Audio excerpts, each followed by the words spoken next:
Many people turn to minimalism because they want a life that feels lighter, calmer, and more stable. And I was one of those people, even if I did not fully understand it at the beginning. When I look back, I realized that what I was really searching for was a way to stop running out of money all the time. I kept thinking I needed to earn more, work more, and push harder, but the truth was simpler. I needed to change how I lived. I needed to change how I thought about stuff, about money, and about what actually matters. Today, I want to share the 6 minimalism secrets that helped me reach a point where I no longer panic about money or feel like I am always one step away from an emergency. These are the lessons that made me feel in control again, and I want to speak to you as if we are standing in the same room, just having a simple conversation about living better with less. My name is Alex, and I learned these secrets the hard way, but you don't have to. So leave a like, and let's start. The first secret is something I resisted for years, but once I finally understood it, everything changed in ways I did not expect. I stopped letting what I owned define who I was. It sounds simple, but it was one of the hardest truths I had to face. Before minimalism, I had this habit of tying my identity to the things I bought. If I wore the right clothes, used the right gadgets, or looked a certain way, I assumed people would see me as successful. The problem was that every time I felt insecure, I ran straight to buying something.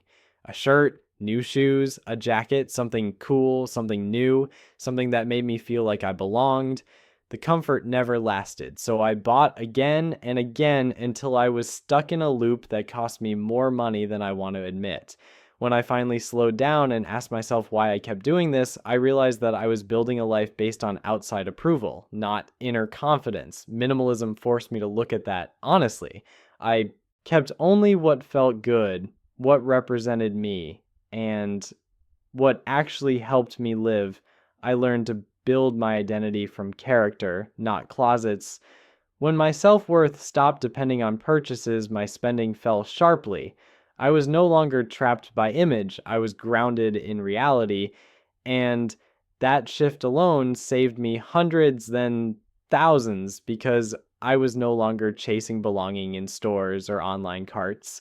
I was finally building it inside myself. The second secret is that contentment can never be bought, no matter how hard we try or how convincing the illusion feels.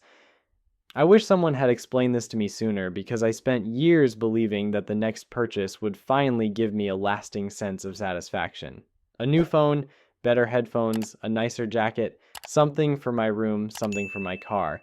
Every time the excitement faded faster than I wanted to admit, and I ended up looking for the next hit of happiness. It was like running on a treadmill that never slowed down, chasing a feeling that kept drifting just out of reach. One day, after coming home with something completely unnecessary, I sat down and asked myself why I still felt empty. That moment changed everything. I realized I'd been using money to cover emotional cracks that stuff could never fix. Contentment, I learned, comes from things that money cannot buy. A peace, direction, gratitude, connection, purpose, space to breathe. When I stopped expecting objects to make me whole, I stopped wasting money trying to fill a hole that wasn't physical. Minimalism gave me the space to understand this. When life became simpler, my emotions became clearer. I recognized what truly mattered and what never did.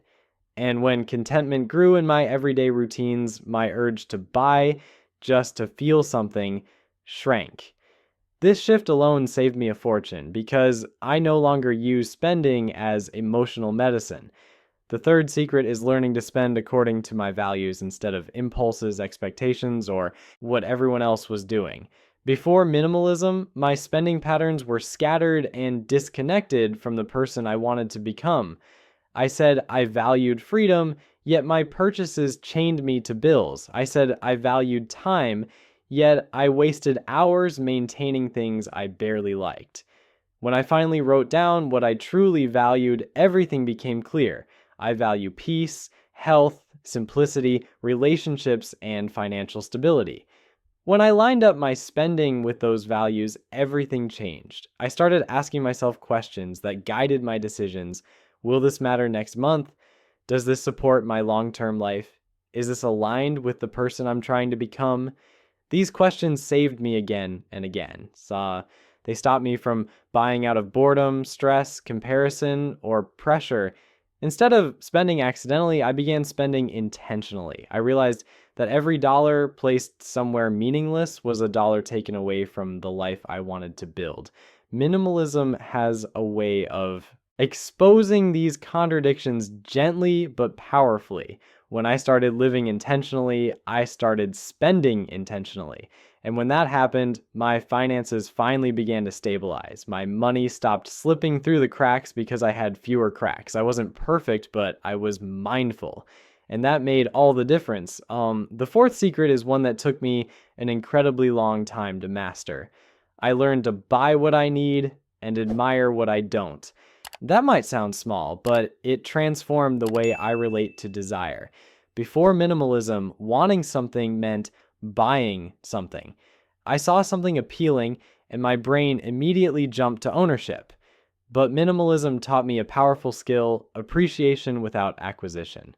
I learned that I can admire a beautiful home without wanting to live in it. I can appreciate a stylish car without dreaming of paying for it. I can enjoy the look of well-designed gadgets without letting them drain my account. Admiration, I discovered, is free. The pressure disappeared when I realized I did not have to own every beautiful or interesting thing I encountered. This mindset shift created space in my mind and my bank account. I stopped making impulsive purchases. I stopped convincing myself that wants were needs. I learned to pause. I learned to evaluate. And most importantly, I learned that waiting is often the cure for wanting. When I did choose to buy something, it was intentional, planned, meaningful, and directly connected to my life. This one habit, buying needs, admiring wants, protected my money in ways I never expected. It brought calm to my finances and peace to my day-to-day life. The fifth secret changed the direction of my finances more than anything else. I learned that debt and freedom cannot live in the same space. Before minimalism, I treated debt like a normal part of life. Payments, interest, minimum balances, everybody had them, so why not me? But debt becomes a shadow that follows you everywhere. It claims your future before you get to experience it. Every paycheck felt smaller because part of it was already spoken for. When I embraced minimalism, I realized debt was the heaviest form of clutter in my entire life. It was invisible, yet it weighed the most. So I made a decision to remove it slowly and steadily. No magic, no shortcuts, just consistent effort. Each payment felt like clearing a corner of my life. Each reduction felt like reclaiming space in my mind. When I finally made the last payment, the freedom I felt was unlike anything I'd experienced. Suddenly my money belonged to me again. Saving became natural. Investing became possible. Life felt wider, lighter, and more open. Minimalism gave me clarity, and clarity gave me urgency. If you want to never run out of money, removing debt is one of the strongest steps you can take because it stops the leak at the source. The sixth and final secret is that intentional living creates intentional wealth. When your life becomes calmer and more focused, your money follows the same rhythm. Minimalism slows you down just enough to see where your money is going. It teaches you to pause before spending, to choose with purpose, and to recognize the difference between value and noise. When my home became simpler, my financial life did too. When my schedule became lighter, my spending patterns became clear. When I removed what didn't matter, I could finally invest in what did. Intentional living is powerful because it removes the chaos that drains money without you noticing. When you live with intention, you build financial habits that protect your future instead of weakening it. This is how I reached a point where I no longer feel like I could run out of money at any moment. Not because I became wealthy overnight, but because I stopped allowing my money to escape through mindless habits, unnecessary purchases, and emotional spending. The more intention I brought into my life, the more strength I brought. Any financial book? So when people ask me why I am so frugal, the answer is simple. I am frugal because it gives me freedom. I am frugal because it gives me control. I am frugal because it lowers my stress, protects my finances, and helps me stay aligned with the life I want to build. And if you are here listening, maybe a part of you is ready to take a similar step toward a calmer, more intentional financial life.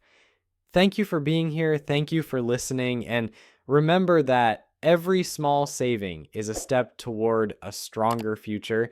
If this helped you, let me know with a like and subscribe, and I'll see you soon.